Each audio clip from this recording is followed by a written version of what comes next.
Good morning, students. As you know, in last classes we have completed chapter number 1. In today's class we are starting a new chapter which name is Forms of Business Organization. As you know, in first chapter we discussed about the basic history of commerce and trade. That means in ancient India which type of business was carried on, major export centers, major export goods and items, transportation system, tax system. Then we discussed about economic activities are classified in three parts: business, employment and profession. Then business activities are industry and commerce. There are so many topics which is related to basics of business. Now the last topic was कि if we want to start a business, then we have to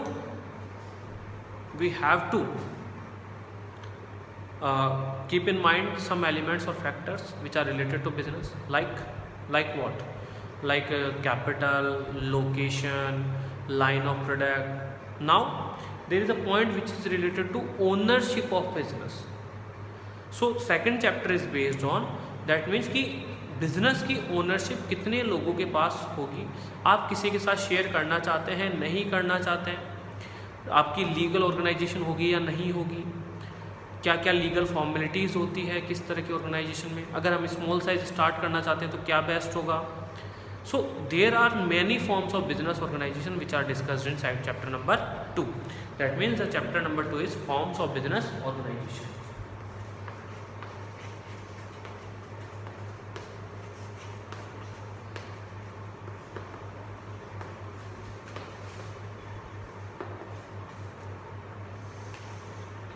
Chapter number 2 is forms of business organization. Now I am starting with book, the introduction of this chapter. If one is planning to start a business or is interested in expanding an existing one, an important decision related to the choice of form of organization. कि अगर आप एक business start करना चाह रहे हैं या किसी एग्जिस्टिंग बिजनेस को एक्सपेंड करना चाह रहे हैं, तो एक इम्पॉर्टेंट डिसीजन लेना होता है कि बिजनेस फॉर्म क्या होनी चाहिए. The most appropriate form is determined by weighing the advantages and disadvantage of each type of organisation against one one's requirement. कि आपकी अपनी रिक्वायरमेंट के हिसाब से आपको पता करना होता है कि सबसे ज़्यादा एडवांटेज आपको किस फॉर्म में मिलेगी. देखो, डिपेंड करता है nature and size of business पर कि कौन सी ऑर्गेनाइजेशन सूटेबल है. हर ऑर्गेनाइजेशन के अपने कुछ एडवांटेजेस हैं और डिसएडवांटेज हैं, जिसे कि हम वन बाय वन डिस्कस करेंगे इस आने वाले चैप्टर में. Various forms of business organisation from which one can choose the right one include. कुछ फॉर्म्स हैं जिसमें से हम इंक्लूड कर सकते हैं. The first one is sole proprietorship, second is joint Hindu family business, third is partnership, next is cooperative society, and the last is joint stock company. Is it clear, students? ये कौन सा तरीका है? So the first is sole proprietorship.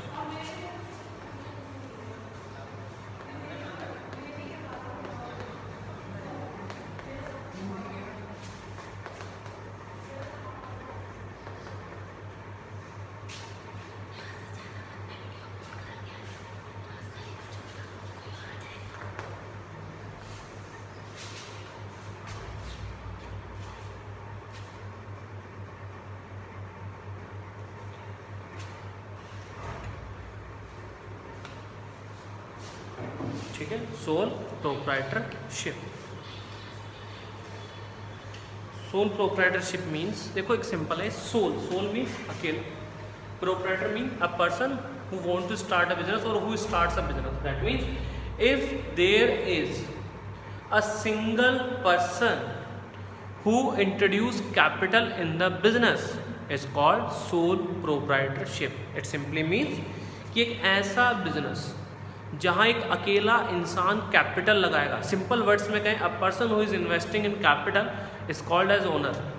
हम हमारी local language में से owner कह देते हैं. सो सिंपली मीन्स कि एक ऐसा बिजनेस जिसका एक सिंगल ओनर होगा, उसी को हम कहते हैं sole proprietorship. There are so many examples of sole proprietorship. Like in our locality there are so many retail shop. हम आसपास देखते हैं कितनी रिटेल शॉप है, जितनी भी हमारे आसपास रिटेलर्स की शॉप है, लाइक ग्रोसरी स्टोर्स हैं, रेडीमेड गारमेंट्स स्टोर है, ठीक है, वॉच है, शूज़ है, डेली आइटम्स हैं, फैंसी शॉप है। सो हम उसके ऊपर देखते हैं, शॉप के ऊपर एंड में लिखा होता है pro means proprietor, that means कि कौन ओनर है इसका, उसका नाम लिख दिया जाता है। According to book, do you often go in the evenings to buy registers, pen, chart, papers. आपको एक एग्जांपल दिया जा रहा है कि आप लोग कभी शाम को ये खरीदने गए होंगे, ठीक है, from a small neighbourhood stationery store, ठीक है।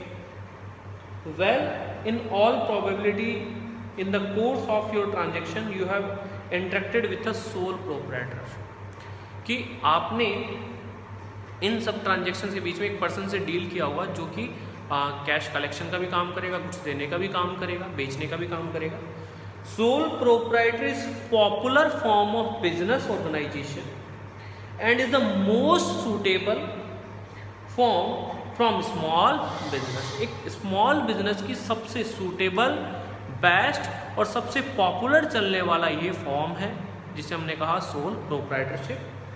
Specially in their initial years of operation, sole proprietorship refers to a form of business organization which is owned, managed and controlled by an individual who is the recipient of all profit and bearer of all risk. That means मैंने आपको जो बताया कि a person, a form of business organization in which only a single person introduce capital, only a single person manage the organization, own the organization and control the organization, receive all the profit and bear all the risk, a single person is called sole proprietorship. Is it clear, students? So sole proprietorship clear हुआ students आपको, ठीक है। Now this is evident from the term itself, और ये अपने term से itself refined हो जाता है, like the sole, the word sole implies is only and proprietor refers to owner, only owner. Hence a sole proprietor is the one who is the only owner of business, that means a single owner की बात की गई है।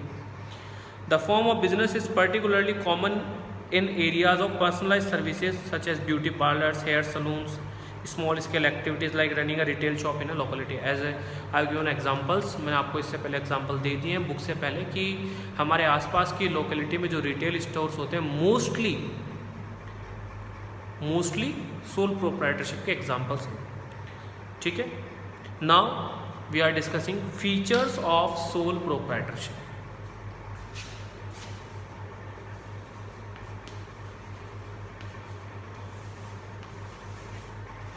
Features means कि sole proprietorship की क्या खास बातें हैं।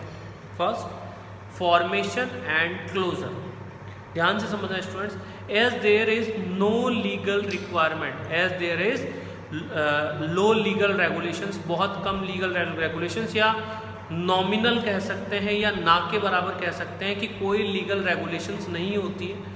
बस आपको एक सर्टिफिकेट ऑफ मतलब एक रजिस्ट्रेशन का सर्टिफिकेट लेना होता है शॉप एक्ट में, और कोई सर्टिफिकेट नहीं लेना, आप इजीली बिजनेस स्टार्ट कर सकते हैं। That means easy formation and easy closure होता है। There is no separate law that governs sole proprietorship. Government ने कोई रूल बना ही नहीं रखा, कोई लॉ पास ही नहीं किया हुआ जो सोल प्रोप्राइटरशिप को डिफाइन करे।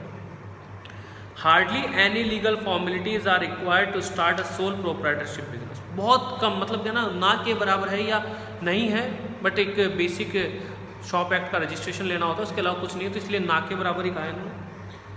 केस सम केसेस वन में require license, like if you want to start a medical store then you need to arrange और you need to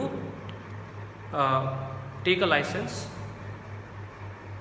closure of the business can also be done easily. अब क्योंकि start करने में कोई problem नहीं है, कोई लीगल रिक्वायरमेंट नहीं है, कोई अप्रूवल की ज़रूरत नहीं है, तो क्लोजर में भी कोई अप्रूवल की ज़रूरत नहीं है। दैट मीन्स इजीली क्लोज किया जा सकता है। Thus there is ease in her personal property to repay the firm debts, और इसलिए उसकी पर्सनल प्रॉपर्टी को यूज़ में लिया जा सकता है, वो ले सकता है काम में। Next is liability. स्टूडेंट्स अब बात कर रहे हैं बिजनेस में, अकाउंटेंसी में पढ़ा हुआ आपने कि there are two terms in balance sheet, assets and liability. Assets मतलब विच हेल्प्स इन प्रोडक्शन, जो हमारे प्रोडक्शन में बिजनेस को चलाने में हेल्प करते हैं, दोज आर असेट्स।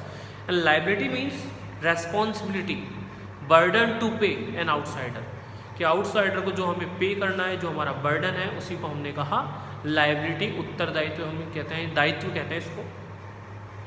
नाउ क्या कहना चाहता है, sole proprietorship have unlimited liability, एक वर्ड यूज किया जा रहा है unlimited liability.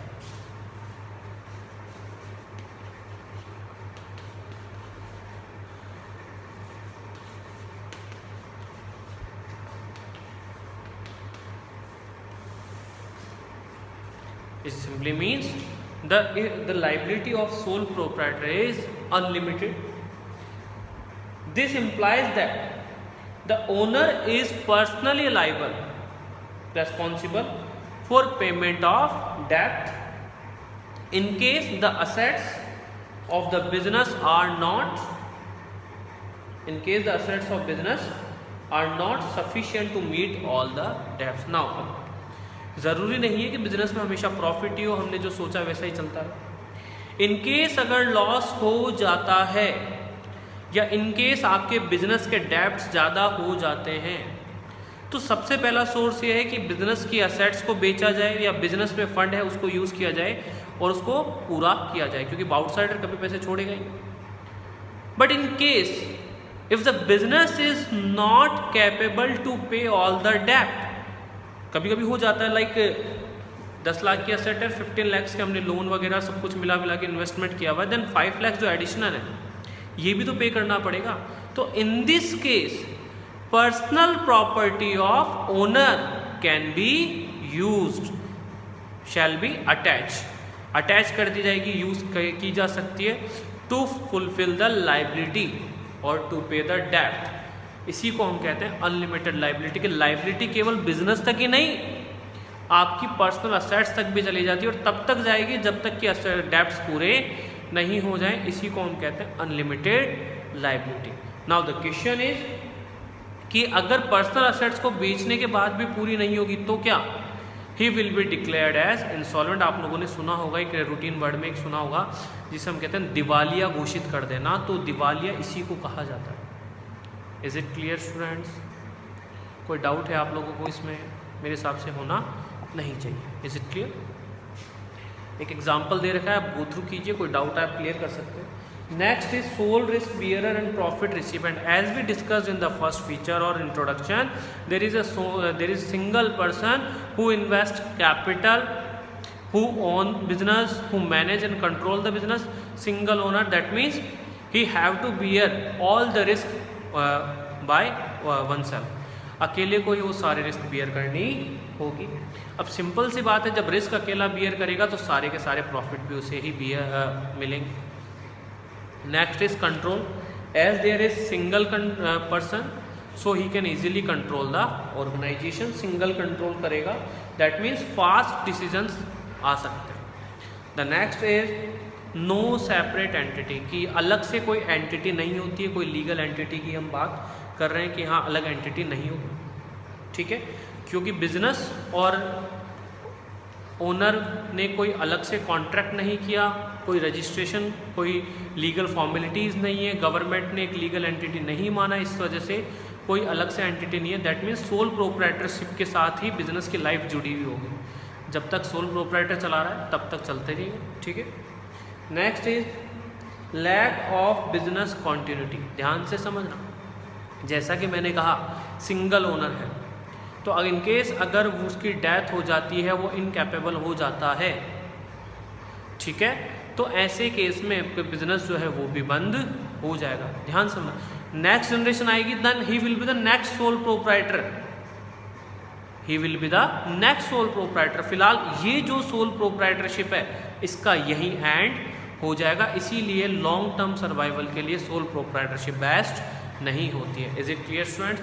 So students, we have started chapter number 2 and we discussed about forms of business organization, then we discussed about sole proprietorship, single owner जिसमें होगा, capital invest करेगा, that is sole proprietorship.